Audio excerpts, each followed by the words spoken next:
All right, good morning, everybody. This is Bronson's By Any Means Necessary Fantasy Football Talk for Thursday, September 30th, the last day of the month. We're moving into October tomorrow. This year is flying by. I guess maybe it's just because I'm getting older. But it feels like time just goes faster. So I'm going to try to get all 5 of these spikes and yikes done today. Defense, special teams, tight end, quarterbacks, running backs, wide receivers. I'm trying to get them all done today. We'll see if I can accomplish that. If not, I could probably get a couple in tomorrow. But Saturday, no chance I'm gonna be able to do any on Saturday. So I came up with this. I'm trying to avoid the story time, so I want to keep my videos a little shorter now because I'm worried about my phone's storage stuff. But I just kind of came up with this idea today. I should get some business cards. It doesn't cost very much to get some business cards made up. And then when I see an attractive woman, I'll just slip her my business card. So much, it's making an approach, right? But it's not like making an aggressive approach. It's just it's more of a passive aggressive way for us shy guys to make an approach on an attractive woman. Just have my my Instagram handle on there, my Facebook handle, my name, phone number, YouTube channel, or whatever. I just thought that'd be a really good idea because that way you can let the woman know you're interested. But if she's got a boyfriend or whatever, she has no obligation to kind of talk to you. It's you're not asking her for her number, so it's not like she's not put on the spot, stuff like that. It's just I don't know. I feel like it'd be a good idea. I kind of did that with a woman that I work with at UPS today.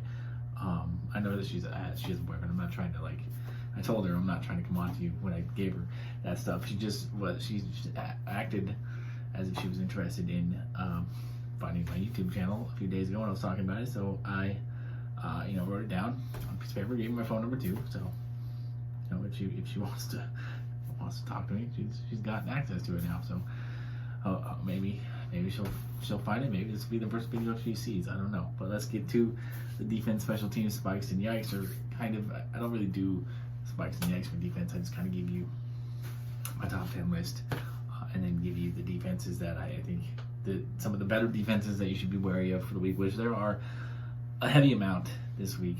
It's going to be week 4 is going to be a bit of a topsy-turvy week for defenses, but let's get to it. My top 10 defenses for week 4 are the Buffalo Bills versus the Houston Texans. Buffalo is hosting the Texans. Buffalo is having a bounce back year from last year where they let a lot of people down with their defense last year. Bills so far, and it was early, but so far top 5 defense. Texans, not a very good team. The Bills at home, outside, outdoors, in cold weather. A lot of factors playing. A lot of factors are making the Bills defense look very good this week. Buccaneers traveling up to New England. The much anticipated game is probably going to be one of the biggest, most hyped games ever. Tom Brady going back to New England to face Bill Belichick and the Patriots fans. But nevertheless, the Buccaneers defense should have a good day against the Patriots. Mac Jones, rookie quarterback, still learning. James White now out for the year. Patriots run game not looking super strong. The Patriots offense really just not looking strong. Should be a day for the Buccaneers defense to feast, especially in cold weather. Saints defense, the number 1 defense in fantasy football through the first 3 weeks against the 0-3 Giants led by Daniel Fumble Jones. I'm just gonna call him that. He may have looked decent lately, but I still don't think he's very good. And I think he's gonna revert to form here against the Saints in New Orleans. Titans defense, I know they've been terrible so far this year, but they're facing Zach Wilson, who is looking awful, and the very bad, no good, terrible Jets offense.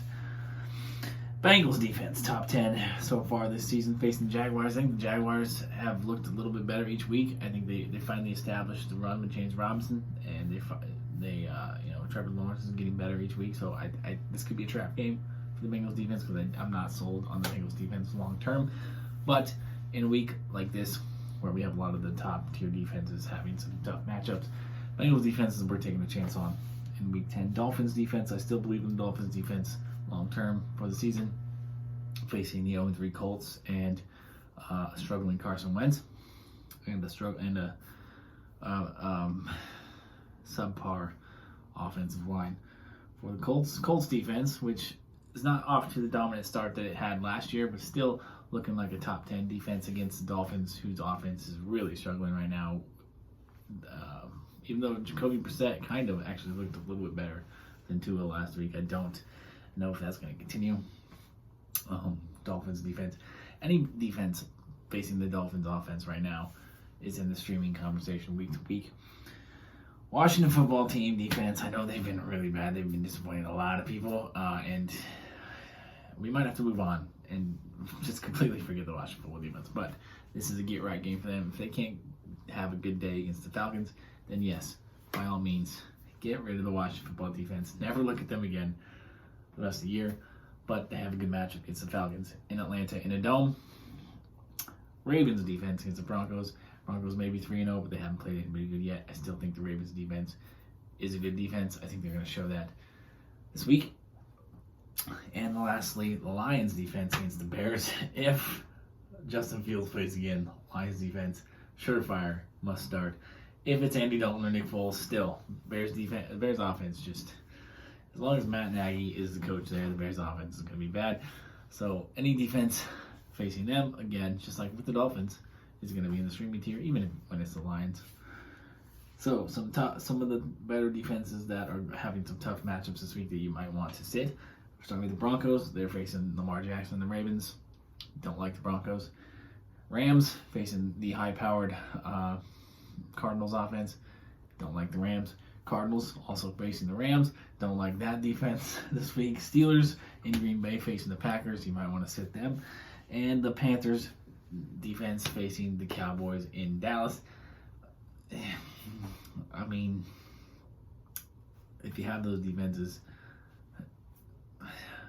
I don't blame you if you roll them out there and take your chances. But I just gave you a top 10 list of other defenses to consider.